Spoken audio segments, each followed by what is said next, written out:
Hi friends, అందరికీ వందనాలు. నేను నిమ్మి. మీ అందరికీ ప్రేమపూర్వక నా వందనాలు తెలియజేసుకుంటున్నానండి. బైబిల్‌లో శాశ్వత మరణం లేనివారు ఎవరు? ఎంతమంది చూద్దాం.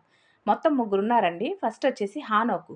హానోకు వచ్చేసి ఆదికాండము 5వ అధ్యాయం 22, 23, 24 వచనాలు చూడొచ్చనమాట. దేవునితో పాటు 300 సంవత్సరాలు నడిచి, అలాగే 365 సంవత్సరంలో దేవునితో పాటు ఎత్తబడ్డాడనమాట. అలాగే రెండోదొచ్చేసి ఏలియా. ఏలియా చాలా నిక్కచ్చి మనిషి అండి. ఏలియా ప్రార్థించినప్పుడు ఆకాశం నుంచి బలిని అగ్నిగా కురిపించి, ఆ విషయంలో మనం ఎంతో చక్కగా చూస్తామనమాట. ఆ యొక్క కురిపించి దేవుని ప్రార్థన చేయంగానే, ఆ యొక్క బలి అనేది స్వీకరించబడతది. అలాగే ఏలియా ప్రార్థించంగానే ఆకాశము నుంచి అగ్ని కురిపించి, అక్కడ వారు దహించబడతారనమాట. అగ్ని రగదములతో దేవుడొచ్చేసి ఏలియాని తీసుకొని వెళ్ళిపోతాడు.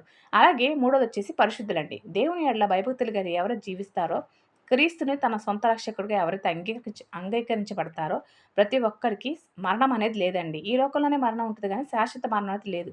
మనమందరము దేవుని యొక్క పరలోక పట్టణంలో చేరతామండి. పరిశుద్ధులకనేది మరణం లేదు. వీరి ముగ్గురు బైబిల్‌లో మరణం లేనివారండి. మీ అందరికీ నా వందనాలు.